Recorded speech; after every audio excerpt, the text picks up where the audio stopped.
एक बार फिर से आप जुड़ चुके हैं इंडियन हिस्ट्री चैनल के साथ, जिसमें हमने पढ़ना स्टार्ट किया था सीटेट, यूपीटेट और अन्य एग्जामों का एक ऐसा टॉपिक जो एग्जाम की दृष्टि से सबसे ज्यादा इम्पोर्टेंट होता है, जो हमें ना केवल 15 नंबर के साथ साथ हमारे अन्य एग्जामों में भी बहुत ज्यादा इम्पोर्टेंट हो जाता है। जिसमें कि आज हम अपने लेक्चर में बात करेंगे बहुत सारे आंदोलनों के बारे में। ऐसे आंदोलन जो ईवीएस में तो पूछे ही जाते हैं, एक सेक्शन भर्ती में तो पूछे ही जाते हैं, उसके साथ साथ अन्य एग्जामों में भी पूछे जाएंगे, चाहे वो चिपको आंदोलन रहा हो, चाहे वो आपका नमक आंदोलन रहा हो। इन सभी आंदोलनों के बारे में आज के लेक्चर में चर्चा करेंगे। सबसे पहले एक बार देखेंगे हमने कल के वीडियो में क्या सीखा था। कल हमने अपने वीडियो में बताया कि ईवीएस पढ़ाना बच्चे के लिए क्यों आवश्यक होती है, क्यों हमें पर्यावरण अध्ययन पढ़ाया जाता है, कौन सी कक्षा से पर्यावरण पढ़ाया जाता है, ये सारी बातें हमने कल के वीडियो में देखी। हमने देखा कि एक मनुष्य के जो है संवेदी अंग कौन से होते हैं और उन संवेदी अंगों से वो किस प्रकार कार्य करता है। केवल मनुष्य ही नहीं, हमने मनुष्य के साथ साथ कंपेयर करी जानवरों में भी। हमने बताया कि जानवरों के जो संवेदी अंग होते हैं एक मनुष्य से ज्यादा होते हैं। हमने देखा कि किस तरीके से त्वचा, किस तरीके से जीभ कार्य करती है। जीभ के हमने आपके पार्ट्स बताए। जीभ के साथ साथ हमने संवेदी अंगों के साथ साथ बहुत सारी अन्य चीजों पे कल बात करी, चर्चा करी। जैसे कि हमने सोने पर बात करी कि कौन सा जानवर, कौन सा मनुष्य, कौन सा जो है जानवर किस प्रकार सोता होगा और किस प्रकार शिकार करता होगा। हमने चिड़ियों के बारे में बात करी कि कौन सी चिड़िया किस प्रकार घोंसला बनाती होगी। अगर आज की बात करें तो आज बात करेंगे इन सभी के भोजन के बारे में। सबसे पहले अगर भोजन पर चर्चा की जाए तो हम देखते हैं भोजन। भोजन का मतलब हो गया जीव। जीव यानी स्वाद लेना। एक देखो स्वाद हमारा, भोजन जो है हम भोजन को देखकर यानी स्वाद लेकर ही पहचान पाते हैं कि भोजन जो है अच्छा है या खराब है। एक हो गया स्वाद, और स्वाद के साथ साथ सूंघ कर भी आप बहुत सारी चीजों को पहचान सकते हैं। आपने देखा होगा जब खाना खाते हैं तो खाना, कुछ खाने आप ऐसे भी होते हैं जैसे कि चिप्स ले लिया आपने, कोल्ड ड्रिंक्स ले ली या अन्य तरीके के मटेरियल ले लिए, तो उनपे ना उनकी एक एक्सपायरिंग डेट लिखी हुई होती है। उसकी एक उसकी लब्धि मालूम होती है, हमें एक समय सीमा पता होती है कि इस समय में जो है ये खाना जो है खराब हो जाएगा, इस समय से पहले उपयोग किया जा सकता है। सेम इसी प्रकार बच्चे को हमें ना ये सिखाना बहुत आवश्यक हो जाएगा कि एक हर एक चीज की खान पीन की जो है कोई ना कोई एक सीमा होती है। ये नहीं है कि एक लंबे समय तक उस खाने को रखा जा सकता है। और अगर लंबे समय तक खाने को रखा जाना है तो उसके लिए हमें क्या करना होगा। जैसे कि हम एग्जाम्पल देते हैं अचार का। अचार एक लंबे समय तक रखने वाली चीज होती है और उसे लंबे समय तक रखने के लिए हमने उसके लिए क्या किया होगा। तो सबसे पहले एक नए थीम के बारे में बात करेंगे। नया थीम होगा हमारा भोजन। और भोजन को हमने स्टार्ट करा कहाँ से, भोजन के बारे में चर्चा होगी आज। हमने पढ़ना स्टार्ट किया था पर्यावरण अध्ययन। एक बार फिर से मैं आपको लिख देता हूँ, पर्यावरण अध्ययन हमने कल के चैप्टर में पढ़ना स्टार्ट करा था। और पर्यावरण अध्ययन में हमने कल आपको बता दिया था ये आपको अध्ययन कक्षा 2 तक नहीं है, तीसरी, चौथी और पांचवी कक्षाओं में पर्यावरण अध्ययन पढ़ाया जाता है।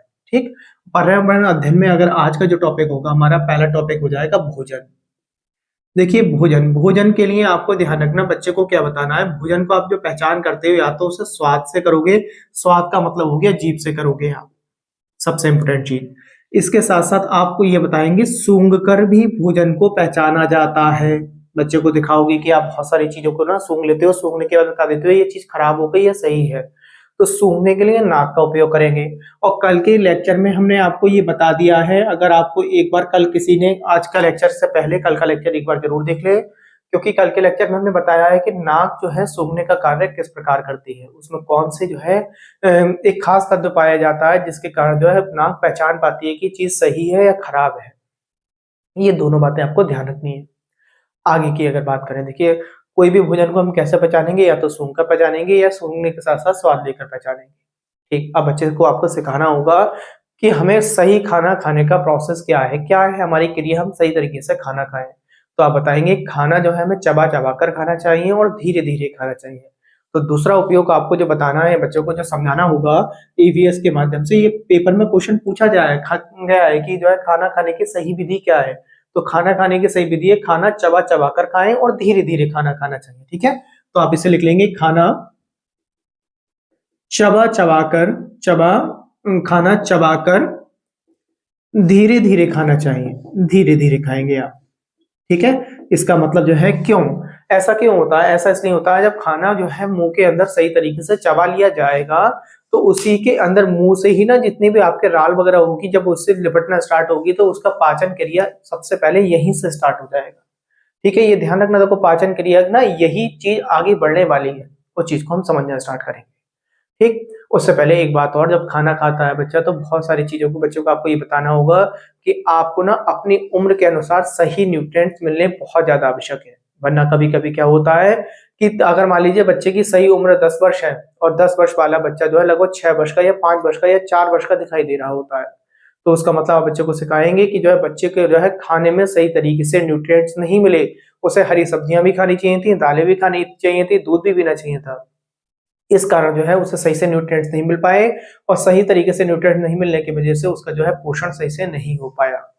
ठीक, एक बात आप ये बताएंगे, उसके साथ साथ आपको इनका उल्टा भी बताना होगा कि अगर आप जरूरत से ज्यादा न्यूट्रिएंट्स ले लेंगे, कभी कभी ऐसा होता है आप ड्राई फ्रूट्स वगैरह ज्यादा लेते हैं या जंक फूड्स वगैरह ज्यादा लेते हैं, तो इसके कारण भी आपका स्वास्थ्य बिगड़ सकता है। आपकी वास्तविक उम्र 10 वर्ष हो सकती है, मगर 10 वर्ष से पहले ही आपकी उम्र जो है लगने लगे लगभग आप 14 वर्ष के, 15 वर्ष के, 16 वर्ष के हो गए हैं। तो खाना खाने के लिए एक सफिशिएंट न्यूट्रिएंट्स होना बहुत ज्यादा आवश्यक है। उसके साथ साथ बच्चे को बताएंगे कि इसी के साथ साथ जब खाना आपको जो है सही तरीके से पोषक तत्व नहीं मिल पाएगा तो आप क्या होगा, आपको बीमारियां हो सकती हैं। जैसे कि मैंने कहा पानी से रिलेटेड बीमारी हो सकती है। पानी में अगर हम बात करें, हमारे शरीर के अंदर 60 मिनरल पाए जाते हैं। आप सबसे पहले ये ध्यान रखेंगे, पानी के द्वारा हमारे शरीर के अंदर 60 मिनरल पाए जाते हैं। अब 60 मिनरल का जैसे ही कुछ अनुपात बिगड़ेगा तो बिगड़ने से हमें डायरिया नामक बीमारी हो जाती है। डायरिया का मतलब हो जाएगा आपका उल्टी दस्त हो जाएंगे, और उल्टी दस्त होने पर हमें सबसे पहले क्या देना होगा, बच्चे से पूछा जाएगा, आपसे पेपर में पूछा जाएगा कि उल्टी दस्त की कंडीशन में आपको बच्चे के लिए क्या करना होगा, सबसे पहले आपको क्या देना होगा, तो आप बताएंगे उसमें ग्लूकोज सबसे ज्यादा इंपोर्टेंस हो जाता है। क्या इंपोर्टेंट हो जाएगा, ग्लूकोज हो जाएगा। तो मैंने आपको क्या बताया, तो कुछ जल की बात बता दी मैंने आपको। आपको ध्यान रखना है, सर ने हमारे जल बताया, जल में हमें क्या बताया, 60 मिनरल बताए।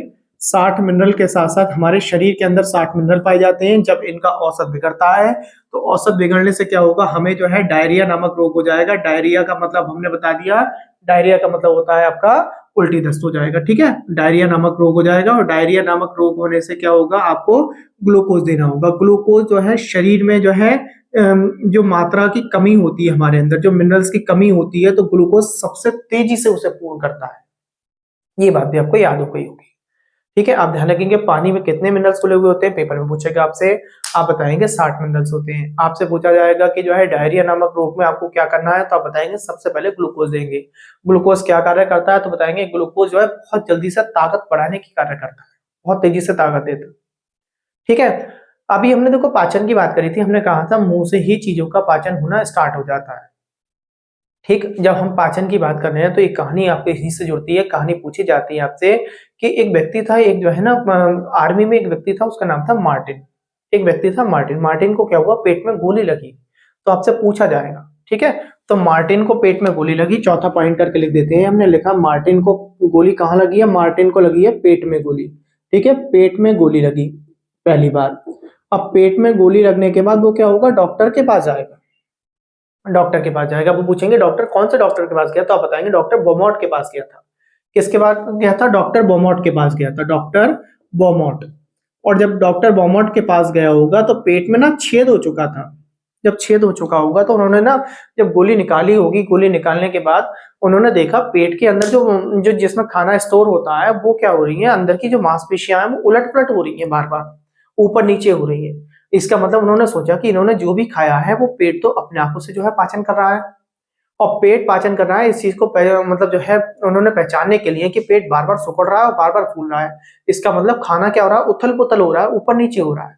तो इन्होंने क्या करा, जो पाचक रस होगा उसके अंदर, पेट के अंदर जो पाचन रस होगा उसे बाहर निकाल लिया एक बर्तन में।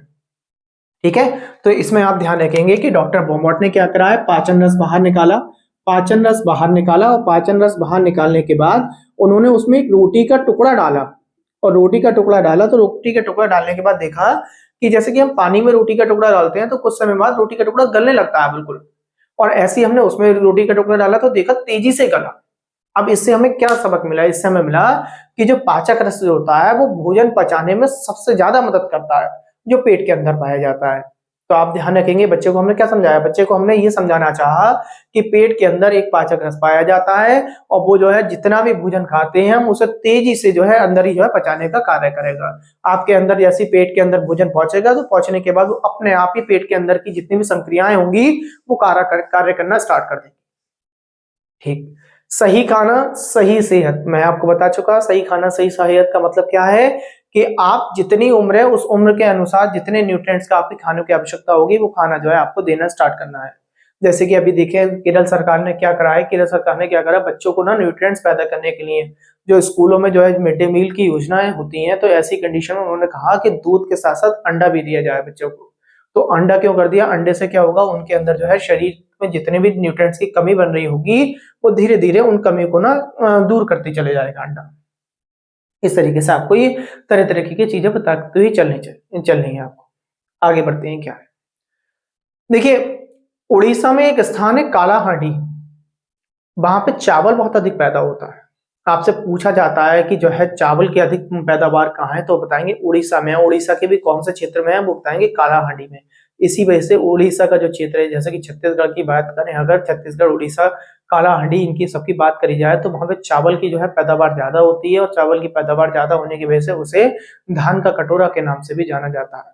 तो आप ध्यान रखेंगे, हमारे सर ने बताया था चावल की सबसे ज्यादा पैदावार की बात करी, भोजन की बात चल रही है, तो भोजन से रिलेटेड सारी चीजें जो भी एग्जाम में पूछी जाती है उन पर चर्चाएं कर रहे हैं।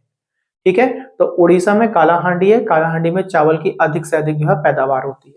ठीक, चलिए एक पॉइंट और पेपर से रिलेटेड बना, हमने क्या बताया, उड़ीसा, उड़ीसा में भी कौन सा स्थान बताया, कालाहांडी बताया हमने आपको, कालाहांडी। और कालाहांडी से रिलेटेड हमने आपको बता दिया यहाँ पे चावल की पैदावार बहुत ज्यादा होती है, चावल की पैदावार। ठीक है, चलिए ये बात भी ध्यान रखेंगे। और चावल की पैदावार के साथ साथ मैंने उड़ीसा छत्तीसगढ़ को बता दिया धान का कटोरा, पेपर में पूछ लेता है आपसे। एक क्वेश्चन हमें ना, एक चैप्टर जो है हम जब उसमें ईवीएस की बुक पढ़ते हैं, थर्ड फोर्थ और फिफ्थ की, हम जो है जितने भी एनसीईआरटी की बुक्स होती हैं जहां से हम आपके लिए मटेरियल ढूंढ के लेके आते हैं, हम उसमें अगर बात करें तो उसमें एक चैप्टर है कि खाएं आम 12 महीने, इस तरीके से जो है चैप्टर की डिटेल दी रखी है। अब खाएं आम 12 महीने, देखो 12 महीने तो आम चलता नहीं है, आपको भी मालूम है, बट उसे कैसे खाएं। मैंने अभी थोड़ी देर पहले आपसे कहा था कि देखिए भोजन को जो है हम एक लंबे समय तक भी स्टोर कर सकते हैं, उसका भी कोई ना कोई रखने का तरीका होगा, किस तरीके से रखेंगे। कहने का मतलब है, जैसे कि आम की भी अगर एग्जाम्पल जो दिया जा रहा है यहाँ पर, तो वो इसलिए दिया जा रहा है कि किसी भी भोजन को अगर किसी दूसरे रूप में ढाल लिया जाए तो ढालने के बाद शायद उसकी उम्र बढ़ जाती है, समय अधिक लंबे समय तक उसे स्टोर रख सकते हैं।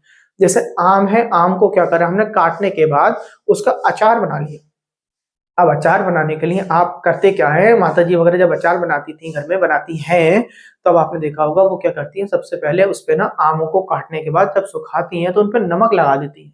और नमक लगाने से क्या होता है, उसका जो है मॉइस्चर खत्म हो जाता है, और मॉइस्चर खत्म होने से क्या होगा, आम के अंदर का जब जो है गीलापन, जो जो मॉइस्चर होगा वो सब निकल जाएगा, तो वो सड़ने से बच जाएगा। किसी भी चीज को अगर गलाने की बात होगी तो मॉइस्चर बहुत ज्यादा इंपॉर्टेंट होगा। आप ध्यान रखना, मॉइस्चर पे ही नया एग्जाम्पल लेंगे हम, जो पेपर में बहुत ज्यादा पूछा जाता है। तो सबसे पहले हमने क्या कहा, आपसे पूछ लेगा कि आम के अचार में आमों को सुरक्षित रखने की क्या कार्यविधि है, तो आप बताएंगे नमक लगाकर उसका मॉइस्चर खत्म कर देना। ठीक, ये क्वेश्चन भी मैं समझता हूँ आपको याद हो गया होगा। ठीक, आम का अचार पे अगर कोई क्वेश्चन बनेगा, आम का अचार, तो आम के अचार पर आपको याद हो गया नमक, हमने सर ने हमारे बताया था, और नमक किस काम का, क्या काम करता है, मॉइस्चर को दूर करता है। ठीक है, नमक मॉइस्चर को दूर करेगा, ये बात आपको क्लियर हो गई होगी। नया पॉइंट, जैसे कि मैं अभी आपसे बात कर रहा था, कभी कभी क्या होता है ना, चलिए और भी पूछ लेगा इससे, नए पॉइंट की तरफ को बढ़ेंगे।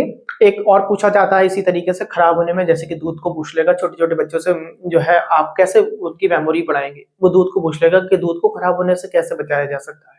आप बताएंगे दूध को खराब होने से जो है बार बार उबालेंगे आप, तो उबालने से जो है दूध को खराब होने से बचाया जा सकता है।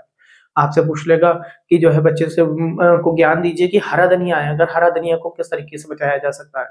हरा धनिया को तो आप बताएंगे, एक बर्तन में ना पानी लेने, और पानी में अगर जो है हरा धनिया को डाल दिया जाए तो हरा धनिया एकदम तेजी से खराब नहीं होगा। पूछ सकता है आपसे प्याज लहसुन को कैसे बचाया जाए, तो प्याज लहसुन को पूछे आपसे, तो अब भी आप बता देंगे कि इसे भी नमी से बचाकर अगर खुले में रख दें तो लहसुन प्याज को भी हम जो है खराब होने से बचा सकते हैं। देखिए किस किस चीज के बारे में बात कर ली हमने, क्या बात करी, आम के अचार के बारे में बात कर ली। ठीक है, दूध के बारे में बात कर ली, दूध को कैसे बचाएंगे, आप उबाल कर बचाएंगे, दूध के बारे में बात करी, उबाल कर, है ना, उबाल कर हो गया। दूध के साथ में हमने किसकी बात करी, धनिया की बात करी, हरा धनिया। हरा धनिया कैसे बचाएंगे, हरा धनिया को जो है पानी में रखकर बचाएंगे आप, पानी में, यानी पानी में रखकर, आपने एक बर्तन में पानी ले लिया और उसमें क्या करा आपने, हरा धनिया को डाल दिया। ठीक है, हरे धनिया की बात हो गई, हमने जो है दूध की बात कर ली। इसके साथ साथ हमने किसकी बात करी, प्याज लहसुन लहसुन की बात कर ली। ठीक, हमें यहाँ पे बात कर ले रहे हैं, प्याज लहसुन की बात करी। प्याज लहसुन को कैसे बचाएंगे आप? प्याज लहसुन को बचाएंगे आप जो है नमी से बचाकर खुले में रखना है, ठीक है। जहां नमी हो ऐसे स्थान में ना रखें वहां पे जो पहले से ही नमी पाई जाती हो। अगर नमी वाले स्थान पर रख दिया तो वो तेजी से ना लहसुन और प्याज क्या होते हैं, किल्ले छोड़ना स्टार्ट कर देते हैं, वो अपना एक पौधा बनाना स्टार्ट कर देते हैं। इसी पौधे पे हम जो नया टॉपिक बना के अभी चर्चा करना स्टार्ट करेंगे, ठीक है। ठीक है, नमी से बचाकर खुले में रखें, ठीक है। नमी से बचाकर खुले में रखें, खुले में रखें। देखिए ऐसे ही क्वेश्चन और भी बना लेते हैं, वो आपसे पूछ लेता है पके हुए चावल पर भी पूछता है पेपर में। ये क्वेश्चन आए हैं आपके, मैं इसीलिए आपको ज्यादा डिटेल में समझाने की कोशिश कर रहा हूं आपको। वो पूछ लेता है पके हुए चावल कैसे बचाएं, तो गीले कपड़े में लपेट कर अगर रख दो ना तो क्या करेंगे, गीले कपड़े में लपेट कर रख दिया, ठीक है। आपने कहा पके हुए चावल, पके हुए चावल को कैसे सुरक्षित रखेंगे, पेपर में पूछेगा पके हुए चावल, तो आप बताएंगे गीले कपड़े में लपेट कर, गीले कपड़े में लपेट कर। चलिए आगे बढ़ते हैं। इसके बाद एक और पूछा जाता है यहीं पे, आम से जो है थोड़ा सा क्वेश्चन ध्यान में आ रहा है आपको, मैं 8वां पॉइंट बता दे रहा हूं। आम पापड़ के बारे में पूछता है, आम पापड़ की विधि समझा देता हूं मैं आपको, ध्यान से समझ लें आम पापड़ की विधि। और करते क्या है, ये आम पापड़ की विधि के बारे में ही क्वेश्चन कहीं ना कहीं से बना देगा कि आम पापड़ की विधि क्या है, आपको कैसे बनाना होगा आम पापड़। आम पापड़ बनाया जाता है, देखिए किस तरीके से बनाया जाएगा। सबसे पहले आप क्या करेंगे, ठीक है, आपको सबसे पहले क्या करना है, आम पापड़ के लिए पके हुए आम की आवश्यकता होगी। देखिए कच्चे आम नहीं लेते हैं, पहली बात तो पके हुए आम चाहिए होंगे, पके हुए आम नंबर फर्स्ट बात, ठीक है। पके हुए आम ले लिया आपने, उसके बाद आप क्या करेंगे, एक चटाई लेंगे, ठीक। चटाई को ना 4 डंडों से, यानी चारों कोनों से ना, चारों डंडों से जो है चटाई को ऊपर बांध दिया जाएगा, ठीक, बना बांध दिया गया, एक थोड़ा ऊंचाई पर बांध दिया गया। और बांधेंगे ना चारों डंडों को, जो आसपास में बांधना स्टार्ट करेंगे वो नारियल की रस्सी ली जाती है। कोई भी पूछ सकता है आपसे कौन सी रस्सी का उपयोग करते हैं, नारियल की रस्सी का उपयोग करते हैं, ठीक है। अब इसके बाद मीठापन, देखो आम में खुद भी मीठापन पहले से ही है, और मीठापन इसका बढ़ाने के लिए गुड़ या चीनी का उपयोग किया जाता है, गुड़ या चीनी, ठीक है।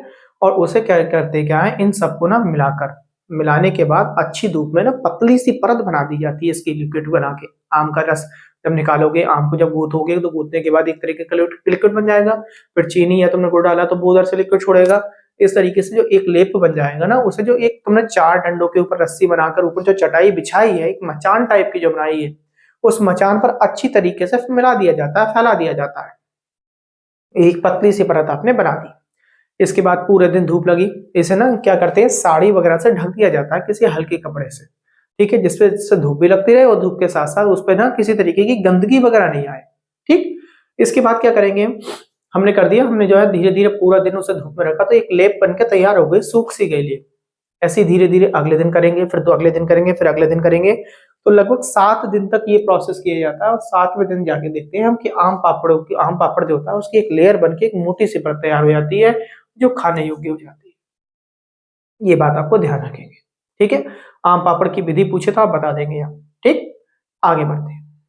इसके बाद मैंने अभी अभी आपसे थोड़ी देर पहले बात करी थी कि जैसे कि प्याज और लहसुन को ना अगर आप जो है क्या करते हैं कि आपने खुले में रख दिया, नमी वाले स्थान पर रख दिया अगर, तो वो क्या होते हैं, अंकुरित होना स्टार्ट हो जाते हैं। तो बीजों का अंकुरण करके भी आपसे एक टॉपिक पूछा जा सकता है, बीजों का अंकुरण। तो बीजों के अंकुरण में आपको एक एग्जाम्पल देते हुए पूछेगा आपसे, तो आप कैसे समझाएंगे, ठीक है, कैसे कैसे अंकुरित करते हैं और अंकुरित करने के लिए किन किन चीजों की आवश्यकता होती है, ठीक। देखते हैं, देखिए हम कैसे समझाएंगे, नमा पॉइंट करके हम बात करते हैं।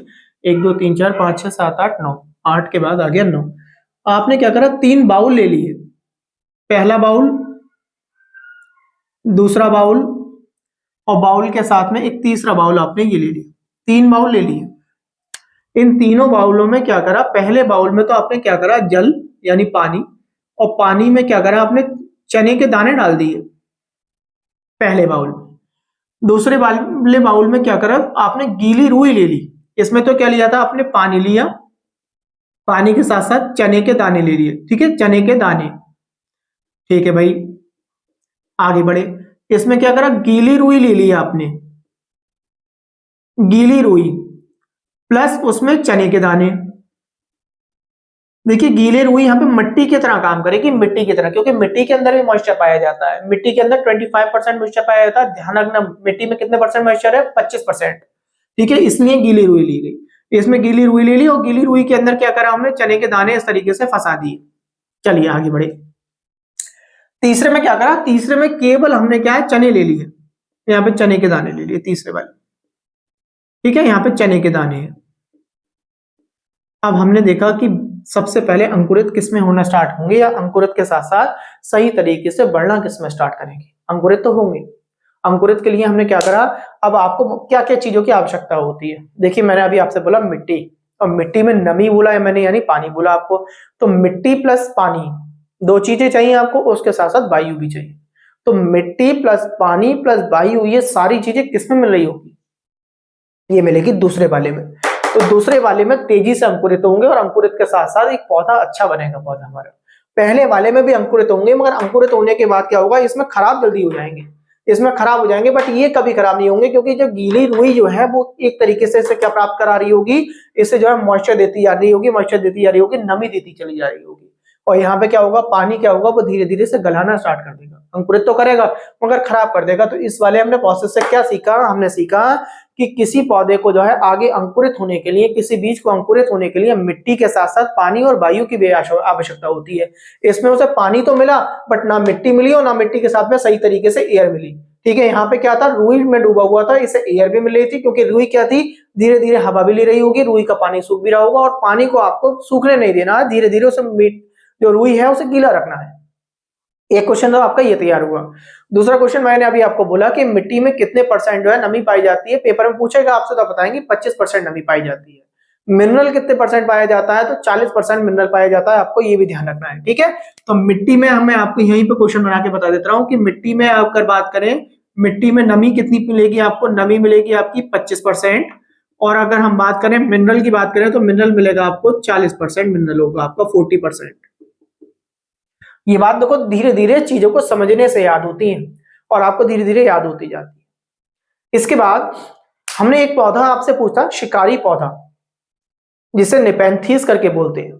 ठीक है, निपेंथीस करके बोलेंगे शिकारी पौधा। वो शिकारी पौधा वो शिकार जो करता है, छोटे छोटे कीड़े मकोड़े जब उनकी पत्तियों पे आके बैठ जाते हैं, बैठने के बाद उसे क्या करता है, वो खा जाता है, पत्ती को बंद करके खा जाता है। वो क्यों खाता है, उसका क्या कारण है, आपसे ये पूछा जाएगा। तो आप बताएंगे नाइट्रोजन की कमी होती है ऐसे पौधों में, और नाइट्रोजन की कमी होने के कारण जो है ये निपेंथीस पौधे जो होते हैं वो अपने नाइट्रोजन की पूर्ति करने के लिए इन जो है छोटे छोटे कीड़े मकोड़ों को खाते हैं। ये कहाँ पाए जाते हैं आपसे पूछा जा सकता है। तो भारत की अगर बात करें तो भारत में पाए जाते हैं मेघालय में अधिकतर, और ऑस्ट्रेलिया में भी पाए जाते हैं, ये ऑस्ट्रेलिया के साथ साथ इंडोनेशिया में पाए जाते हैं। तो शिकारी पौधा करके आपको मैं एक नया पॉइंट बना दे रहा हूँ, 10वां पॉइंट। क्या पढ़ा हमने, शिकारी पौधा पढ़ा। शिकारी पौधे का काम क्या है, पौधों का जो है शिकार करना, शिकारी पौधा। अच्छा, शिकारी पौधा का नाम क्या बताया हमने, और एक कमी बताई, किस कमी के कारण करा, नाइट्रोजन की कमी के कारण। नाम क्या, निपेंथीस करके नाम याद करेंगे। ठीक है, निपेंथीस बोल देंगे इसे, निपेंथीस।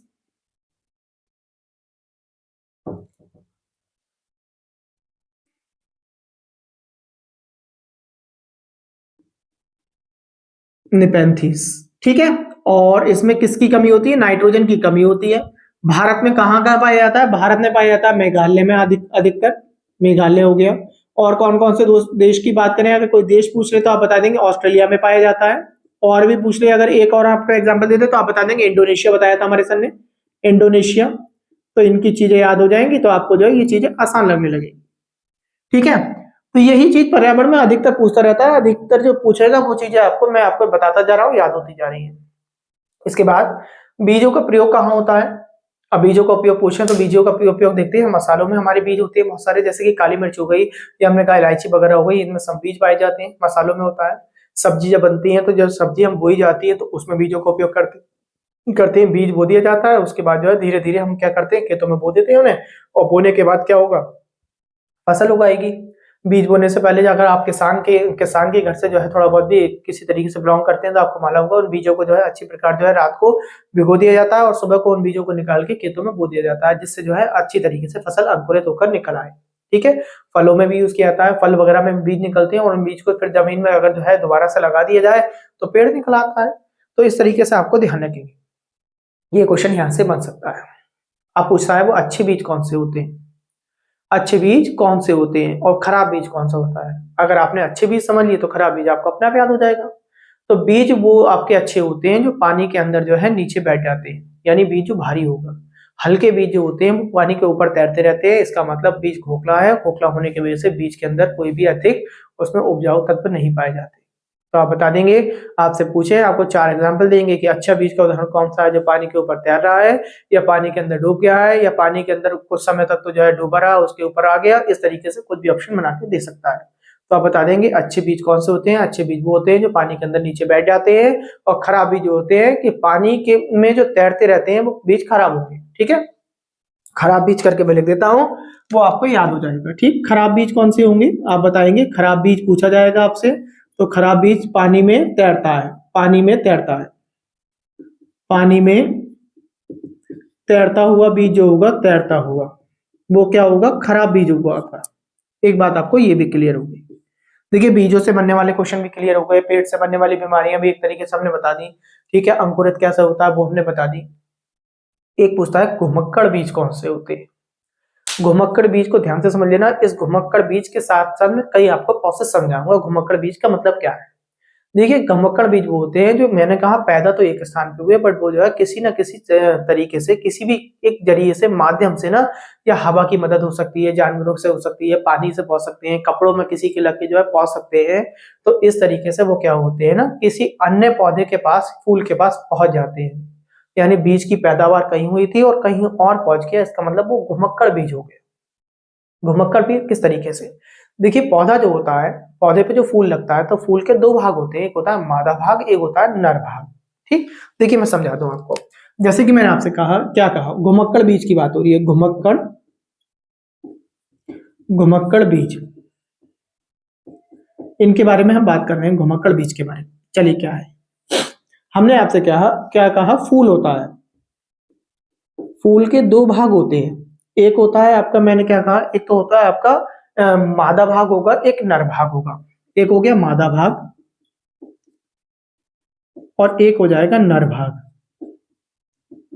मादा भाग की बात करें तो इसे स्त्री केसर बोलते हैं, और इसकी बात करें तो इसे पुंकेसर बोलते हैं। आपने पढ़ा होगा। ठीक है, मादा भाग यानी स्त्री केसर हो गए और ये पुंकेसर हो गए। अब पुंकेसर में निर्माण होता है, पुंकेसर बीजों का निर्माण करता है। आप तो कुछ समझे ध्यान से, पुंकेसर निर्माण करा किसी चीज का। ठीक है, निर्माण जो करेगा, इस कारण को अगर बात करें तो ये हो गया आपका परागकण हो गया। ये क्या हो गया, ये परागकण हो गया। ठीक है, पुंकेसर ने कोई निर्माण करा, ठीक है, निर्माण हुआ इसके अंदर, और निर्माण करने के बाद इसके अंदर एक प्रोसेस आएगा परागकण का। अब परागकण क्या है, परागकण का निर्माण कर दिया। अब ये परागकण किसी तरीके से स्त्री वाले भाग पर पहुंच गए। ठीक है, अब जो परागण जो हुआ है इसका, ठीक है, परागकण भी बोल सकते हैं, या जो है परागण करके बोलेंगे। इनका परागण होगा, और परागण होने से क्या होगा, जो स्त्री केसर यानी मादा भाग की तरफ को पहुंचेंगे। ये 2 तरीके से हो सकते हैं, यहां से परागण हुआ और परागण होने के बाद यहां पहुंचे। तो 2 तरीके से हो सकता है, या तो स्वपरागण हो सकता है, अपने आप मान लो मैंने दोनों पौधे आसपास लगा हुए थे, हवा का झोंका हुआ, इस तरीके से चलेगा। एक हो सकता है पर परागण हो सकता है। पर परागण का मतलब है किस तरीके से, पर परागण ऐसा भी हो सकता है कि जैसे कि मैंने कहा कि तितली थी, एक पौधे पे बैठी हुई थी, उसके बाद जो है इस पौधे से जो है रस लिया, यानी उससे जो है ये परागण का जो प्रोसेस था वो इससे टच हुआ, और टच होने के बाद जो है वो दूसरे वाले पौधे पे जाकर मिली, तो मिलने के बाद जो वहां पर हो गया। तो इस तरीके से बीजों को ना एक स्थान से दूसरे स्थान पर जो पहुंचना होता है उसे आप ध्यान रखेंगे, वो घुमक्कड़ बीज कहलाती है। घुमक्कड़ बीज में हमने क्या समझा, एक पौधा, पौधे के 2 भाग होते हैं, 2 भाग में हमने क्या क्या पढ़ लिया, एक मादा भाग होता है, एक नर भाग होता है। मादा भाग को हम स्त्री केसर बोलते हैं, नर भाग को हम पुंकेसर बोलते हैं। आपसे पूछेगा पुंकेसर क्या होता है, तो आप बता देंगे फूल का भाग होता है, वो भी कौन सा, मेल वाला होता है। तो आप इस बात को भी ध्यान रखेंगे। एक क्वेश्चन और पूछता है पेपर में, जैसे कि आपने देखा होगा जो छोटे बच्चे होते हैं उनके शूज वगैरह में चिपकन होती है। आपने शूज में देखा होगा, जैकेट में देखा होगा, आप दस्ताने वगैरह ले आते हैं उसमें देखा होगा आपने, जो चिपकन लगी होती है उसे बेल्को बोलते हैं। तो वो पूछ लेगा बेल्को का आविष्कार कहाँ पे हुआ है, या बेल्को का आविष्कार के साथ साथ वो पूछ लेगा जो है कि आविष्कार करने वाले व्यक्ति का नाम बताइए। तो आपसे पूछ ले तो आप बता देंगे कि बेल्को का जो आविष्कार हुआ है, वो चिपकन का जो आविष्कार हुआ है वो स्विट्जरलैंड में हुआ है। और किसने किया है, जॉर्ज मैंडूल ने किया है। किसने किया है, जॉर्ज मैंडूल बेल्को का आविष्कार करने वाले हैं। बेल्को का मतलब चिपकन है। मैं आपको नया पॉइंट करके ये भी बता देता हूँ, 13वां पॉइंट बेल्को। बैलकों की बात करी, कहाँ, इसे हम चिपकन करके बोल देते हैं, चिपकन। कहाँ आविष्कार हुआ है? इसका आविष्कार हुआ है स्विट्जरलैंड में, स्विट्जरलैंड। इसके बाद अगर स्विट्जरलैंड के बाद अगर हम बात करें तो किसने करा है? जॉर्ज। तो आपसे क्वेश्चन पूछे तो आप बताएंगे बहुत ध्यान से, किसने करा है? जॉर्ज मैंडुल ने करा है। किसने कहा है? George Mendel, George Mendel. देखिए इसके बाद ना कुछ क्वेश्चन क्या बनते हैं कि बच्चों की समझ बढ़ाने के लिए बनते हैं। अब जो शिकारी पौधा बनाया, ये सब जो है खराब भी जाए, घुमक्कड़ भी जाए, बैलकों आया कि जी क्या है, बच्चे की समझ बढ़ाई। अब समझ बढ़ाने में हम देखेंगे दैनिक उपयोगी चीजें भी बहुत पूछी जाती हैं। वो आपसे पूछ लेगा जो हम मिर्च खाते हैं, तो मिर्च भारत में कहाँ से आई? ठीक है, तो मिर्च है कहाँ की सबसे पहले, और लाया कौन, आपसे जी पूछ लेगा। तो मिर्च अगर आपसे पूछी जाए तो आप बताएंगे दक्षिण अमेरिका की मिर्च है। मिर्च कहाँ की है? दक्षिण अमेरिका की। ठीक है, लाया कौन था? इसे पुर्तगाली लेकर आए थे। ठीक है, कौन लाए थे? पुर्तगाली लेके आए थे, दक्षिण अमेरिका से लेके आए थे। कौन लाए थे? पुर्तगाली। मिर्च के बारे में अगर आपसे बात पूछ रहे तो आप ऐसा के बताएंगे, चौदहवां पॉइंट हम करके तो कोई उपयोगी वस्तु लिख रहा हूं यहाँ पर, मिर्च आई। मिर्च पुर्तगाली लाए, पुर्तगाली। कहां से लाए? दक्षिणी अमेरिका से लेके आए, दक्षिणी अमेरिका, अमेरिका से भारत। इसके बारे में पूछ ली तो कोई एक मिर्च के बारे में हमें याद हो गया। ये छोटे छोटे पॉइंट है ना, सुनने से याद हो जाएंगे आपको, एक डिटेल में आपको बस समझना होगा। ठीक, आपसे कॉफी पूछ लेगा, कॉफी कहाँ की है? भिंडी कहाँ की है? अब कॉफी और भिंडी की बात करें, कहाँ कहाँ की है? ये अफ्रीका की है। कॉफी भिंडी कहाँ की है? अफ्रीका की है। आप ऐसा के याद कर लेना कि कॉफी कहाँ की है। हमारे सर ने बताया था कॉफी और भिंडी के बारे में चर्चा की थी। कॉफी, इसे पॉइंट नहीं बनाना क्योंकि एक ही चीज की बात हो रही है। जब कॉफी और भिंडी की बात करी हमारे सर ने, तो कॉफी भिंडी कहाँ की बताई सर ने? अफ्रीका की बताई। चलिए भाई, कॉफी आ गई, कॉफी अफ्रीका की देने, हमें एक बात ये याद हो गई। ठीक है, इसके बाद आपसे पूछा था गोभी है, मटर है। गोभी और मटर कहाँ की है? गोभी मटर का उपयोग खूब करते हैं आप जब सब्जी खाते हैं या बच्चों को खिलाएंगे तो बच्चों को बताएंगे ना कि गोभी हमारे भारत की नहीं थी, मटर हमारे भारत की नहीं की, ये कहाँ की थी? तो गोभी और मटर कहाँ की है? यूरोप की है। ठीक है, आप ध्यान रखेंगे, गोभी मटर कहाँ की? यूरोप की है। मैं आपको लिख देता हूँ, गोभी और मटर कहाँ की है? यूरोप की है। चलिए भाई, यूरोप की बात हो गई, इसकी गोभी मटर की बात हो गई। इसके बाद आपसे और पूछेगा, चाय पूछ लेगा। अभी कॉफी की बात हो गई, अब चाय की बात हो गई। चाय आपसे पूछा जा सकता है कहाँ की है, तो आप बताएंगे चाय हमारे भारत में असम में पाई जाती है, और वैसे अगर बात करें तो चीन से लाई गई। ठीक है, चीन की, और चीन से समझ सकते हैं, चीन और असम। ठीक, तो चाय के बारे में अगर आपसे क्वेश्चन पूछे चाय के बारे में, तो चाय को बता देंगे आप चीन और असम की बात कर देंगे। आसाम या असम कुछ भी आप बोल सकते हैं। ठीक है, असम की पहाड़ी पर उगाई गई थी भारत में लाने के बाद। सोयाबीन भी पूछ लेता है आपसे, सोयाबीन उपयोग करते हैं नहीं करते हैं आप सोयाबीन? तो सोयाबीन कहाँ की है? तो सोयाबीन आप बताएंगे चीन और अमेरिका से लाई गई है। कहाँ से? सोयाबीन आप खूब यूज कर रहे होंगे आजकल तो वर्तमान में, क्योंकि आप ना बहुत सारे जंक फूड वगैरह यूज कर रहे हैं, चाप वगैरह इस तरीके से खा रहे हैं, वो सब सोयाबीन वगैरह इसमें पड़ी होती है। ठीक है, तो सोयाबीन आपसे पूछी जाएगी, सोयाबीन। ठीक है, तो सोयाबीन खाई है आपने? सोयाबीन सबसे ज्यादा हेल्दी होती है हमारे शरीर के लिए, बहुत ज्यादा उपयोगी होती है। तो कहाँ की बात करेंगे आप? सोयाबीन बता देंगे चीन और अमेरिका। तो ये चीन की है, और चीन के साथ साथ कहाँ की है आपकी? अमेरिका की है। ये बात आपको क्लियर हो गई होगी। देखो बहुत सारी चीजें हैं, इनमें से एक भी पूछ लेना अगर आपसे, तो आपको लगेगा कि कितना उपयोगी हुआ हमारे लिए वीडियो देखना, कितना उपयोगी हुआ। हमने सर के केवल 2 वीडियो देखे थे, और दोनों वीडियो को देखने से हमें बहुत सारी चीजें याद हो गई। अब जैसे कि भारत की पूछ ले, आप भारत के बच्चे को बताएंगे नहीं बताएंगे कि भारत की कौन कौन सी फसलें हैं? बैगन हो गया, मूली हो गई, सेम हो गया। ठीक है, सेम है, करेला है, आम है, संतरा है, बेर है, केला है, पालक है, परमल है, टिड्डा है, टिंडा जो बोलते हैं आप। ठीक है, टिंडे की सब्जी खाई होगी आपने, टिंडा है, मेथी है। ये सब कहाँ की है? भारत की है। एक बार फिर बोल दे रहा हूँ, अब फिर से बताएंगे। मेथी बताई थी सर ने हमारे, टिंडा बताया था, परवल बताया था, पालक बताया था, केला हो गया, बेर हो गया, संतरा है, आम है, करेला है, सेम है, मूली है, बैगन है। ये सारी कहाँ की फसलें हैं आपकी? ये भारत की फसलें। ठीक है, मैं आपको लिख देता हूँ भारत की फसलों में। ठीक है, आपसे पूछी जाएगी। ठीक, भारत की फसलें आप ध्यान रखेंगे। देखिए बहुत सारे, मैं आपको 4-5 लिख दे रहा हूँ जिससे कि आपको याद रहे भारत की कौन कौन सी है। देखिए हमने, देखो फलों में याद कर, हमने केला बोला भी आपने यहाँ, केला, केला सभी ने खाया है। केला भारत की फसल है, केला हमारे यहाँ खूब उपयोग किया जाता है। केले के साथ साथ आम करें, संतरा करें, सेब करें, बेर करें, सॉरी, केला, आम, संतरा, बेर। सब्जी में अगर बात करें तो सब्जी में हमने बैगन बोला आपको, परवल बोला, टिंडा बोला, मेथी बोली, है ना। इस तरीके से आपको जो चीजें याद कर लेनी है, ठीक है। बाकी एक दो मैंने और बोली है, आप वो चीजों को जो है सुनकर लिख सकते हैं, ठीक है। बैगन हो गया, मूली भी हो गई, मूली बोली थी, सेम बोला था मैंने अभी आपको, इस तरीके से आप बता देंगे। पालक बोला था हमने, ये बता देंगे। जब ये सारी चीजें बोलोगे ना तो बच्चों को क्या सिखाओगे आप? बच्चों को सिखाओगे कि फसलों को, बच्चे फसलों को समझेंगे। आप बोले सर फसलें हुई ये कौन कौन सी ऋतु में हुई होंगी, तो आप बच्चों को बताएंगे कि ये फसलें बेटा हमारे यहाँ पहले 6-6 महीने में हुआ करती थी, बट अब 4-4 महीने में डिवाइड हो गई है। और अब तो धीरे धीरे जितनी ऑर्गेनिक खेतियां होती जा रही हैं वो 3-3 महीने की हो रही है, और 3-3 महीने के होने के साथ 3 महीने में होने के मतलब एक साल में 4 बार, पहले एक साल में 2 बार हुआ करती थी, जिसे हम खरीफ और रबी की फसल बुलाया करते थे। खरीफ की फसल बतानी है और रबी की फसल बतानी है, ठीक है। फसल कितने प्रकार की बतानी है? खरीफ की, रबी की बतानी है। अब खरीफ में क्या था, खरीफ की फसल जो है ग्रीष्म ऋतु में बोई जाती थी और वर्षा ऋतु में काटी जाती थी। ऐसा करके समझाना है आपको। ग्रीष्म ऋतु में बोई जाएंगी और वर्षा ऋतु में काटी जाएंगी। देखिए मैं आपको याद करा रहा हूँ। फसल अगर हम बात करें तो फसल हमारी 2 प्रकार की पढ़ानी है हमें, ठीक है। फसल नंबर अगला पॉइंट हो जाएगा 15वां पॉइंट की हम बात करेंगे, फसल के बारे में बात करेंगे।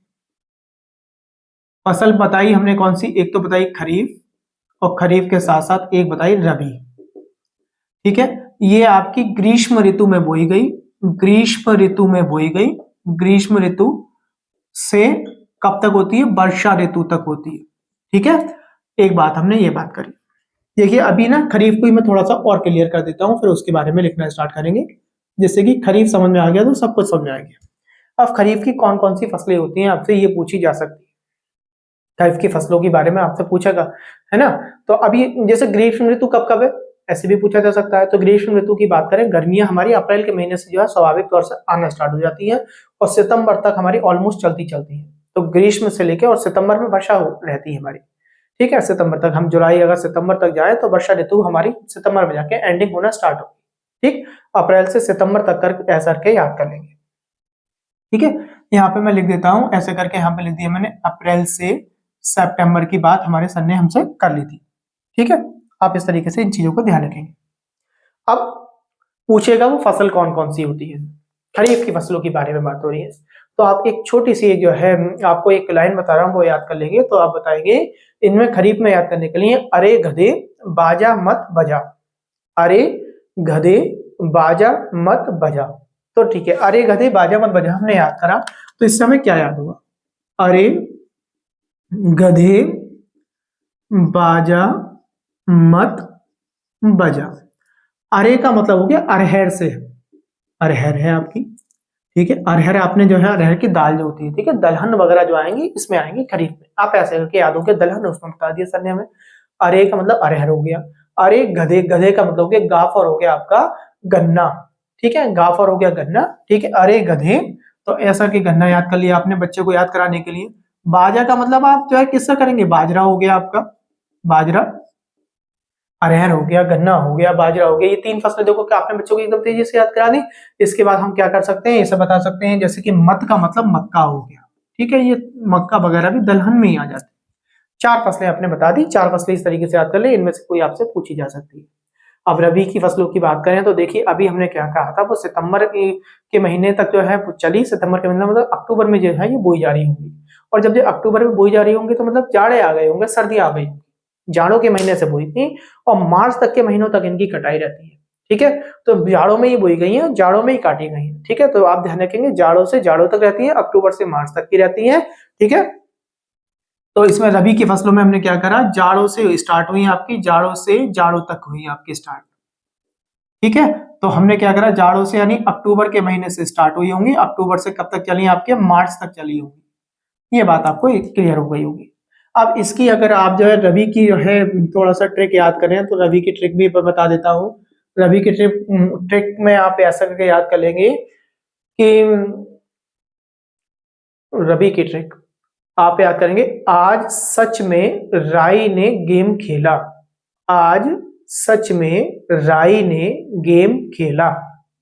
मैं लिख देता हूं आपको और कुछ फसलों के नाम बोल दे रहा हूं। आज सच में राई ने गेम खेला। तो आज सच में आ का मतलब आलू हो गया, जा का मतलब जौ हो गया, सा का मतलब आप बात करेंगे सरसों हो गया, चा का मतलब करेंगे आप चना हो गया, राई का मतलब राई होता ही है, गे का मतलब गेहूं हो गया, माँ का मतलब मटर हो गया। देखिए बहुत सारी फसलें याद हो गई, इनमें से ही पूछ लेगा आपसे। अभी आपको याद नहीं हो रही थी, आप कंफ्यूज हो रहे थे, अब आपने एक एक जो है आपने ट्रिक याद कर लिया, अब धीरे धीरे आपको याद हो गई, दो चीजें आपको ये भी क्लियर हो गई। अब आके और क्वेश्चन क्या बन सकते हैं उन पे बात करते हैं। एक फसलें और भी होती हैं, कभी कभी आपसे पूछ ले जायद की फसल पूछ ले, तो जायद की फसलें जो होती हैं वो पानी वाली फसलें होती हैं, जिसमें जो है ज्यादातर उन फसलों से हमें पानी की पूर्ति जो करती हैं। जैसे कि पानी की हम बात करें तो जायद में आपको ये भी लिखकर समझा दे रहा हूँ, जायद जिसमें क्या हो गया, जैसे खीरा है, ककड़ी है, खरबूज है, तरबूज है। देखिए आपको याद होगी जायद की फसलें, सर ने बताया पानी वाली फसलें होती हैं जिसमें ज्यादा पानी की मात्रा प्राप्त होती है। तो खीरा हो गया, तरबूज हो गया, ककड़ी हो गई, ठीक है, खरबूज हो गया, ये सब है। जब भोजन की बात चल रही है तो एक भोजन बहुत पूछा जाता है पेपर में, मैंने देखा है, मैंने खुद पेपर दिया तो उसमें पूछा गया था पेपर में। एक गुजराती डिश होती है ऊंधियो। ऊंधियो डिश कहाँ की है, आपसे ध्यान रखना है, गुजराती है, पूछ लेंगे आपसे। और ऊंधियो का अर्थ क्या है, तो ऊंधियो का मतलब है, अर्थ है उसका उल्टा। ठीक है, गुजराती डिश है, क्या नाम है गुजराती डिश का, ऊंधियो नाम है, मैं आपको लिख के समझा रहा हूँ, ध्यान से समझेंगे। पॉइंट नंबर 16 की बात करें, हम ऊंधियो की बात कर रहे हैं, ठीक है। ऊंधियो करके एक हमारे पास फसल होती है, वो क्या नाम है, एक रेसिपी होती है ऊंधियो, कौन सी होती है, ऊंधियो करके एक रेसिपी होती है, और ये कहाँ की होती है, गुजरात की होती है, गुजरात की होती है। इसका अर्थ क्या होता है, इसका अर्थ होता है उल्टा। देखिए क्या करते हैं, उल्टा ऐसे करके करते हैं कि एक बर्तन में क्या करते हैं, ये सब्जियां वगैरह डाल दी इन्होंने, एक बर्तन में सब्जी डाल दी, सब्जियों के साथ साथ मसाला डाल दिया, मसाला के साथ साथ उन्हें सबको मिला दिया। मिलाने के बाद बर्तन का जो है ऊपर से जो है, जो बर्तन का जो ढक्कन होगा उस ढक्कन को बंद कर दिया, उसको सील कर दिया, और सील करने के बाद बर्तन को उल्टा करके पकाया जाता है। तो ये उल्टा करके पकाने की रेसिपी जो आई आपकी, उसे हमने ऊंधियो बोला। ध्यान रखेंगे। एक बात आपको ये भी याद हो गया, एक पूछा जाता है पौधों के प्रकार के बारे में पूछा जाता है, तो पौधे के प्रकार को कॉरिन बोलते हैं। क्या बोलते हैं, कॉरिन करके आप याद रखना, पौधे का प्रकार कहलाता है, आप ये भी ध्यान रखेंगे। चलिए, कुछ क्वेश्चंस ऐसे हैं जो आपको ज्यादा याद रखने होंगे, ठीक, आप ध्यान रखेंगे। ठीक, एक पकवान के बारे में पूछा जाता है, बहुत इंपोर्टेंट पकवान पूछा जाता है, ये पेपर में पूछा गया था मेरे, मैं आपको फिर बता रहा हूँ, पकवान के बारे में पूछा जाता है, उसका नाम था लिंग हुनफैन। लिंग हुनफैन को पूछा जाएगा पकवान, ठीक। मैं आपको लिख दे रहा हूं 17वां पॉइंट, लिंग हुनफैन करके, लिंग हुनफैन, हुनफैन। ये जो पकवान है, ये पकवान है, यानी एक तरीके का खाना कह सकते हैं पकवान में। ये कहाँ का है, हांगकांग का है। और इसमें खास बात क्या हो जाती है, इसमें सांप के मांस से बनता है, ये सांप के मांस से तैयार होता है ये। तो क्वेश्चन आपसे क्या पूछेगा, देखो क्वेश्चन कुछ भी बन सकता है, ये पूछ लेगा कि जो है लिंग हुनफैन जो है क्या है, तो आप बता देंगे एक पकवान है, एक भोजन है। वो पूछ लेगा कहाँ का है, आप बताएंगे हांगकांग का है। तो वो आपको ऐसे भी पूछ सकता है कि इनमें से कौन सा भोजन जो है सांप के मांस से तैयार किया जाता है, तो आपके सांप के मांस से तैयार करने वाला भोजन आप बता देंगे कौन सा हो गया, लिंग हुनफैन हो गया। ये चीजें आपको धीरे धीरे याद हो जाती है, ठीक है। इसके बाद एक पौधा और भी होता है जिसके बारे में हमसे पूछा जाता है, ये केरल में उगता है, उसका नाम है टैपिकोआ पौधा, ठीक है। तो टैपिकोआ पौधा के बारे में पूछा जा सकता है, टैपिकोआ टैथिकोआ करके लिखा हुआ मिलेगा आपको, टैथिकोआ लिखा हुआ होगा, पौधा केरल में उगता है। इसकी खासियत क्या है, ये जमीन के नीचे उगता है, और जब जमीन के नीचे जो पौधा उगता है, ये किस काम में आता है, ये सब्जी बनाने के उपयोग में काम में आता है। तो कौन सा पौधा है, आप याद रखेंगे, टैपिकोआ करके पौधा बताया था सर ने, केरल में उगता है, तो केरल का पौधा है टैपिकोआ। ये भी पूछा जाएगा, ये भी भोजन के रूप में उपयोग किया था टैपिकोआ, टैपिकोआ करके मैं आपको लिख दे रहा हूँ, टैपिकोआ पौधा है आपका, ठीक है। ये केरल में उगता है, केरल में उगेगा ये, और केरल के साथ साथ ये जमीन में उगता है, ठीक है, जमीन में, ठीक है, जमीन का मतलब जमीन के अंदर की बात हो रही है, ठीक है, जमीन में उगता है, और ये एक सब्जी की का काम करता है, इससे सब्जी बनाई जाती है, आप इस तरीके से याद रखेंगे, ठीक। ये क्वेश्चन पेपर में पूछा जाएगा, देखना आपके किसी न किसी के एक एग्जाम में जरूर मिल जाएगा ये क्वेश्चन भी आपको, सब्जी बनाने के उपयोग में लाने वाला। एक चाय के बारे में पूछता है, चाय आपने सभी पीते हैं, तो चाय को हम कहवा बोलते हैं, और कहवा कहाँ की प्रजातियां बोलती हैं, कहाँ के लोग बोलते हैं, आपसे ये पूछा जाएगा। तो जम्मू कश्मीर में चाय को कहवा बोला जाता है। उसका एक कारण होता है, इसमें क्या करते हैं, ये उस चाय में बादाम डालते हैं, तो बादाम डली हुई चाय जो होती है वो कहवा करके पुकारी जाती है जम्मू कश्मीर में। तो जम्मू कश्मीर में चाय को क्या बोलते हैं, आप ध्यान रखें, कहवा। आपसे पूछा जा सकता है कि कहवा कैसे बोलते हैं, तो चाय को बोलते हैं। और कहवा कहाँ बोला जाता है, जम्मू कश्मीर बोला जाता है। खासियत क्या है, इसमें बादाम डालने की खासियत है। ठीक है। 19वां पॉइंट, आपको मैंने कहा कहवा, कहवा कहाँ का है, आप ध्यान रखेंगे, जम्मू कश्मीर बताया हमारे सर ने, जम्मू कश्मीर। और जम्मू कश्मीर में भी अगर हम बात करेंगे तो इसमें ये चाय है, ठीक है, चाय है, और ये इसमें बादाम डाला जाता है, बादाम करके आपको एक बात ये भी ध्यान रखेंगे। इसके बाद आगे बढ़े, एक पौधे के बारे में पूछा जाएगा, एक पेड़ के बारे में पूछा जाएगा, और पेड़ के बारे में बहुत पूछा जाएगा, और पेड़ों के बारे में की वजह से हमारे यहाँ अब देखेंगे हम कि आंदोलन चलेंगे। एक पेड़ है खेजड़ी का पेड़, ठीक है, ये कहाँ पाया जाता है आप बताएंगे। सबसे पहले राजस्थानी इलाके में पाया जाता है खेजड़ी का पेड़, ठीक है। तो राजस्थान के इलाके में पाया जाएगा, और राजस्थान में भी कोई गांव है उसका नाम है खेपड़ली, खेपड़ली करके नाम है, खेपड़ली करके नाम है, तो वहां पे जो है खिचड़ी का पेड़ पाया जाता है, ध्यान रखना। और वहां के लोगों को बिश्नोई बोलते हैं, यहाँ के लोगों, आपसे पूछेगा बिश्नोई कहाँ के लोगों को बोला जाता है, तो राजस्थान के लोगों को बोला जाता है। खिचड़ी का पेड़ कहाँ पाया जाता है, राजस्थान के खेपड़ली गांव में पाया जाता है, ठीक है। मैं आपको एक पॉइंट और लिख देता हूँ, खेजड़ी का पेड़, ठीक है, खेजड़ी का पेड़ कहाँ है, राजस्थान, राजस्थान, ठीक है, राजस्थान करके याद रखेंगे। राजस्थान में कहाँ पे, खेपड़ली गांव में, खेपड़ली गांव में, गांव में है, ठीक है। और यहाँ के लोगों को क्या बोलते हैं, हम बिश्नोई बोलते हैं, आप ध्यान रखेंगे, बिश्नोई बताया था हमारे सर ने, यहाँ के लोगों को बिश्नोई बोला जाता है। देखिए यहाँ के लिए क्यों इंपोर्टेंट हो जाता है, मैंने पेड़ों को फिर बताया कि पेड़ों के लिए क्यों उपयोग हो जाएगा। यहीं पे खिजड़ी नामक गांव में ना क्या करा रखा है, यहाँ पे शिकार और पेड़ काटने पर बिल्कुल प्रतिबंध लगा रखा है, ठीक है। क्योंकि ये पेड़ इतना इंपॉर्टेंट माना जाता है, क्योंकि इस पेड़ में ना अधिक पानी की आवश्यकता नहीं होती, इस पेड़ में अधिक पानी की आवश्यकता नहीं होती, ध्यान रखना। इस पेड़ की छाल से दवाई बनाई जाती है, इस पेड़ की छाल से दवाई बनाई जाती है, ठीक है। और इस पेड़ पर कभी भी जब दवाई बनाई जाती है तो इसका मतलब इसकी दवाई जो लकड़ी होगी, छाल होगी, उसमें दवाई के जो है तत्व पाए जाते होंगे। इस कारण इस पेड़ पर कभी भी लकड़ी, इसकी जो पेड़ पर लकड़ी होती है, लकड़ी है ना, इस पर कीड़ा नहीं लगता कभी भी। इस पे फलियां होती हैं, इस फली से भी सब्जी बनाई जाती है। तो खिजड़ी के पेड़ के बारे में मेरे ख्याल से आप सारी बातें समझ गए होंगे, ठीक है। आगे की बात करें, देखिए 3 नाम पूछता है आपसे बहुत ज्यादा, जिन्होंने पर्यावरण सुरक्षा में जो है संरक्षण में काम किया है, ठीक है, पर्यावरण सुरक्षा संरक्षण में सबसे ज्यादा काम किया है, तो 3 नामों के बारे में पूछा जाएगा आपसे, तो उन नामों के बारे में आपको ध्यान रखना, ठीक है। जैसे कि आपसे एक पहला नाम अगर हम आपको बात करें तो आपसे पूछा जाएगा मेधा पाटकर, कि मेधा पाटकर कौन थी। तो मेधा पाटकर ने क्या करा था, जब नर्मदा नदी बनाई जा रही थी, तो नर्मदा नदी को बनाते समय क्या हुआ था, पेड़ों की अंधाधुंध कटाई की गई थी, तो ऐसी कंडीशन में उन्होंने पेड़ों के बचाव के लिए कार्य किया था। तो मेधा पाटकर पूछ ले तो आप बताएंगे नर्मदा नर्मदा नदी के कारण पेड़ों का जो बचाव करना था वो किसने आवाज उठाई थी, मेधा पाटकर ने उठाई थी, ठीक। तो मैं आपको 21वां पॉइंट करके लिख दे रहा हूँ तीनों नाम। जैसे कि पहले वाला नाम बताया मैंने आपको मेधा पाटकर, मेधा पाटकर, और मेधा पाटकर में मैंने आपको यहाँ पे ब्रैकेट में करके लिख दिया नर्मदा नदी। आप समझ जाएंगे कि हमारे सर ने नर्मदा नदी के बारे में मेधा पाटकर को जोड़ा था।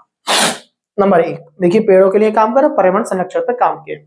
इसके बाद आप इसे एक नाम पूछा जाता है सुंदरलाल बहुगुणा, सुंदरलाल बहुगुणा, जो चिपको आंदोलन बहुत इंपोर्टेंट हो जाता है। अब ये क्या था, देखिए उत्तराखंड में ना एक डैम बनाया जा रहा था जिसका नाम था टिहरी डैम, ठीक है, वो बन रहा था। अब टिहरी डैम की वजह से ना, उस डैम की वजह से भी क्या हुआ, पेड़ों की अंधाधुंध कटाई के कारण आए, तो ऐसी कंडीशन में इन्होंने क्या करा, लोगों को, वहां के जो लोग होते, चाहे महिलाएं थी या कोई भी था, तो वहां पे पेड़ों से जो है बच्चे रहे, महिलाएं रही या व्यक्ति रहे, वो पेड़ों से चिपक गए जाकर, तो इसे चिपको आंदोलन करके भी हम बोलते हैं, ठीक है। तो सुंदरलाल बहुगुणा चिपको आंदोलन करके याद कर लेंगे। टिहरी डैम यूके यानी उत्तराखंड में बना हुआ है, आप ये भी ध्यान रखेंगे। देखिए कई क्वेश्चन याद हो कि आपको, उत्तराखंड में है टिहरी डैम, ठीक है। टिहरी डैम से कौन जुड़ा हुआ है और नर्मदा नदी से कौन जुड़ा हुआ है, दोनों नाम मैंने अलग बता दिए। सुंदरलाल बहुगुणा की बात हुई है, ठीक है। यहाँ पे लिख देते हैं हम सुंदरलाल बहुगुणा, सुंदरलाल बहुगुणा टिहरी डैम, ठीक है, टिहरी डैम, ठीक है, ये कहां पर है, उत्तराखंड में है। ये इसके कारण क्या हुआ था, चिपको आंदोलन हुआ था, चिपको आंदोलन, ठीक है, आपको ये बात भी याद हो जानी चाहिए, चिपको आंदोलन। इसके बाद अगर बात करें एक चीज की और बात करेंगे हम इसी में, अगर हम बात करें तो एक व्यक्ति बहुत इंपोर्टेंट हो जाते हैं, वो भी इनके बारे में बात करें जो है, हम जो है इनके बारे में हम बात करेंगे अमृता बिश्नोई जी के बारे में। अमृता बिश्नोई जी जो थी, इनके जो है इन्होंने क्या करा था, जोधपुर के एक राजा थे, जोधपुर के राजा लकड़ी का महल बनवाना चाहते थे अपने लिए, तो लकड़ी का जो महल बनवाना चाहते थे, इस कारण उन्होंने ना इनके खिलाफ आवाज उठाई थी। तो अमृता बिश्नोई के नाम पे तो वहां पर एक पुरस्कार भी दिया जाता है, ठीक है। तो अमृता बिश्नोई, बिश्नोई पुरस्कार करके पूछने हैं आप तो बताएंगे अमृता बिश्नोई के नाम पर है। और अमृता बिश्नोई ने काम क्या किया था, जोधपुर के राजा जो लकड़ी के लिए जो है एक तरीके से वो अपना महल बनाना चाह रहे थे, तो उनके खिलाफ उन्होंने आवाज उठाई थी। किन्होंने, अमृता बिश्नोई, ठीक है, आप इस तरीके से भी ध्यान रखेंगे। अमृता बिश्नोई भी हमारे सर ने बताया हमें। इसके बाद कुछ चीजें और इंपोर्टेंट रह गई हैं, वो मैं आपको तेजी से बता देता हूँ, ठीक है। उन चीजों के बारे में हम समझना स्टार्ट करेंगे। देखिए आगे हम क्या समझते हैं, अमृता बिश्नोई जी के बारे में हमने बात कर लिया, पेड़ों के बारे में बात कर लिया। देखो नीम और कीकर की लकड़ियां जो होती हैं, इन पे कभी दीमक नहीं लगती, आपको ये याद रखना है, पहला क्वेश्चन। नीम और कीकर की लकड़ियों पर कभी भी जो है दीमक नहीं लगती। नीम की लकड़ी भी जो है कड़वी टाइप की होती है, ये भी दवाई के उपयोग में काम में आती है, ठीक, आपको ये बात याद होगी। चावल की दो फसलों के बारे में पूछता है, उन चावल की फसलों के बारे में बताएं तो बोरा और चेवा करके पूछ लेगा आपसे। बोरा और चेवा दो जो है फसलें हैं, चावल की दो प्रकार की फसलें हैं, ये बहुत खाई जाती हैं, ठीक है, आपसे पूछ सकता है, आप ध्यान रखें, ठीक है। चावल की फसलों के नाम क्या बताया, बोरा और चेवा करके मैंने आपको दो प्रकार की फसलें बताई, आपसे पूछी जाएंगी, आप बता देंगे। हमें क्या हुआ, हमने देखा कि बहुत सारी चीजें ऐसी होती हैं, तो कुछ जड़ों से, फलों से, शाखाओं से, अब जिस सड़ने से जो मदद करते हैं हमारे लिए, कौन करते हैं, वो आपसे ये पूछा जाएगा, वो आपको तो आप बताएंगे जो केचुए वगैरह होते हैं, जिसे हम किसान का मित्र भी बोलते हैं, तो ये ना, ये सारी चीजें क्या करती हैं, मदद करती हैं हमारी किसी न किसी तरीके से फसलों में, मिट्टी में, ठीक है, भोजन में कहीं ना कहीं कह सकते हैं।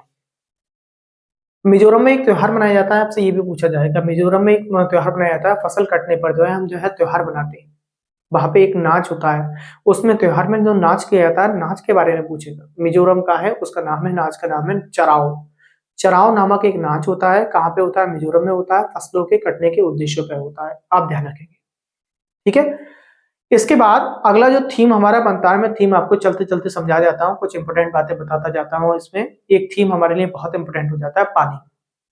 पानी का मतलब जल, जल का मतलब H2O, आपसे पूछा जाएगा कि जल का सूत्र क्या है, H2O है, इसमें हाइड्रोजन के दो आपके अणु होते हैं और ऑक्सीजन का एक होता है, ठीक है, मॉलिक्यूल की बात कर रहे हैं हम यहाँ पे। पानी को हमेशा ढककर रखना चाहिए, अगर पानी को बच्चों को समझाना है, पानी को हमेशा ढककर रखना चाहिए।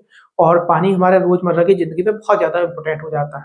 क्या वो इंपोर्टेंट हो जाता है, पानी का उपयोग करते हैं आप, जैसे कि मैंने कहा खाने में यूज करते हैं, पानी को पीने में करते हैं, नहाने में यूज करते हैं, कपड़े धोने में करते हैं, बहुत सारी चीजों में आप पानी का उपयोग करते हैं, बिना पानी के जीवन संभव नहीं है। देखिए चलता हुआ पानी जो होता है वो सही पानी माना जाता है, ठहरा हुआ पानी कहीं ना कहीं जो है बीमारी का कारण बन सकता है। इसलिए नदी है, नाले हैं, इनमें जो तालाब है, इनमें जब पानी ज्यादा दिन ठहर जाता है तो ये बीमारी का कारण बन जाता है। बीमारी कैसे बनती है बच्चों को समझाएंगे कि मच्छर जब इस पर बैठता है तो मच्छर से जो है बहुत सारी बीमारी बनती है, जैसे आपका डेंगू हो गया, मलेरिया हो गया। और जब डेंगू और मलेरिया हो जाएगा तो आप बच्चे को बताएंगे कि आपके शरीर से खून निकाला जाएगा, खून का टेस्ट किया जाएगा, ये सारी चीजें, बहुत सारी चीजें बन सकती है। अब ये कहानी मैंने आपको क्यों सुनाई, ये कहानी मैंने इसलिए सुनाई क्योंकि एक क्वेश्चन पूछा जाएगा आपसे। देखिए 600 वर्ष पुरानी बात, 600 650 वर्ष पुरानी बातें कर रहे हैं हम लोग, जो है एक तालाब बनाया गया था, उसका नाम था घड़सी, घड़सी सर, घड़सी सर करके एक तालाब बनाया गया था, आपसे पूछ लेगा ये ध्यान से। सर, घड़सी सर जो मैंने बोला, मैं कहीं अगर जगह हो तो मैं लिख दूंगा आपको, यहाँ पे कहीं मैं लिख देता हूँ, चलिए यहाँ लिख दिया 21 में 22वां पॉइंट करके मैं बना देता हूँ 22वां पॉइंट। तो कौन सा बताया मैंने, घड़सी सर, घड़सी सर। सर का मतलब अगर हम बात करें तो सर मतलब तालाब, तालाब होता है, ठीक है। तो घड़सी सर क्या है, सर मतलब तालाब है, घड़सी एक राजा का नाम है, आप ये याद करेंगे, जैसलमेर के राजा थे घड़सी, उन्होंने ये तालाब बनवाया था।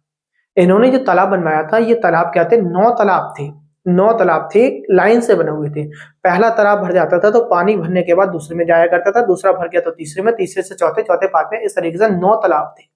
इन्होंने ये योजना इस तरीके लोगों को पानी के लिए बनवाया होगा तालाब। और इस तालाब के चारों ओर उन्होंने क्या करा, जैसे कि मैंने कहा अगर सादा मिट्टी होती तो मिट्टी तो कट जाती, और मिट्टी कटने के कारण क्या होगा, वहां पर जो है पानी फैलने लगेगा, बेकार हो जाएगा। तो इसलिए उन्होंने क्या करा, वहां पर बड़े बड़े पत्थर लगवा दिए और लोहे के तारों से उन पत्थरों को जो है बंधवा दिया गया, जिससे कि लोग बाग आए, पानी रुका हुआ हो, पानी वहां पे भर सकते हो उन तालाबों में। पहली बात। इसके साथ साथ वहां पे क्या किया, सीढ़ियां बनवाई गई हैं। और इस चीज को जो व्यक्त किया है हमारे लिए, जो लिखा है किसी ने, तो उन्होंने लिखा था अलबरूनी ने। अलबरूनी इन्हीं राजा के, जिसका नाम मैंने अभी आपको क्या बताया, गढ़सी राजा है। गढ़सी राजा के जो है समय में, जो राजा बताए मैंने जैसलमेर के हैं आपके, उनके समय में अलबरूनी आया होगा। अलबरूनी कहाँ से आए थे, उज्बेकिस्तान से आए थे, आप ये भी ध्यान रखेंगे। वो आए, उन्होंने आके इन बातों को लिखा है। ठीक है, उन्होंने बताया कि बड़े बड़े पत्थर थे, बड़े बड़े पत्थर के साथ साथ सीढ़ियां थी, उस सीढ़ी पत्थर को लगाने का उद्देश्य क्या था, ये सारी बातें उन्होंने बताई हमें। ठीक है, इसी के लिए उनके सम्मान में, अलबरूनी के सम्मान में 1973 में 1973 में डाक टिकट बनवाए गए इनके चित्र वाले, इनके अलबरूनी के। तो आपको ये भी ध्यान रखना कि भारत में जो है किसके लिए 1973 में जो है किसके सम्मान में डाक टिकट विद्युत चित्र बनवाए गए हैं, तो आप बताएंगे अलबरूनी के। और अलबरूनी कहां से जुड़े मैंने आपको बता दिया। एक और पूछा जाता है कि कुआं पूजन प्रथा हमारे यहाँ उपयोग खूब की जाती है, शादी के समय में, बच्चा होने के समय में कुआं पूजन किया जाता है, वो कहाँ की प्रथा है, तो आप बताएंगे उत्तराखंड की प्रथा है। ठीक है, उत्तराखंड की प्रथा है। और लास्ट में एक क्वेश्चन बहुत इंपॉर्टेंट जो आपके लिए बनता है, आप बताएंगे मृत सागर। देखिए, दुनिया का सबसे नमकीन सागर पाया जाता है, आपसे पूछेगा दुनिया का सबसे नमकीन सागर कौन सा है, तो बताएंगे मृत सागर है। इसमें अगर आप बात करें तो 1 लीटर जल अगर आप लेंगे तो उसमें 300 ग्राम नमक मिलेगा आपको। तो मृत सागर में कितना नमक है, 1 लीटर में लगभग 300 ग्राम नमक है। और मृत सागर में आप ना बिना मेहनत के भी तैर सकते हैं, क्योंकि नमक की मात्रा इसमें इतनी है, आप मेहनत ना करेंगे ना तब भी आप तैरते रहेंगे, पानी इतना जो है मोटा पाया जाएगा वहां पर। पहली बात। आगे बात करें, इसी से क्वेश्चन आपसे पूछ लेगा कि नमक निषेध कानून जो है वो कब आपका लागू किया गया था, यानी दांडी यात्रा की बात करें तो 5 अप्रैल 1930 को बात करेंगे। 79 अनुयायी थे। हमने अपना एक दांडी यात्रा पे पूरा एक आधुनिक भारत का वीडियो बना रखा है, आप वहां से वीडियो जाकर पूरी नमक यात्रा को आप समझ सकते हैं कि कौन कौन से राज्य से, चाहे गुजरात हो गया, महाराष्ट्र हो गया, उत्तर प्रदेश हो गया, कहाँ कहाँ से जो है लोग जुड़े होंगे, 79 अनुयायी आए होंगे, वहां पर कौन उनके साथ में पत्रकार रहा होगा, गांधी जी ने क्या कहा होगा, कितने दिन तक उन्होंने जो है यात्रा की होगी, 24 दिन तक, कितने दिन में, मतलब जो है प्रत्येक दिन कितना चला करते थे, ये सारी बातें हमने आपको अपने आधुनिक भारत के वीडियो में बता रखा है। इसके साथ साथ नमक बनाने का प्रोसेस आपसे पूछा जा सकता है, तो आप बताएंगे नमक बनाने का प्रोसेस है बाष्पीकरण द्वारा नमक को बनाया जाता है। आज के वीडियो में केवल इतना ही। नमस्कार, धन्यवाद।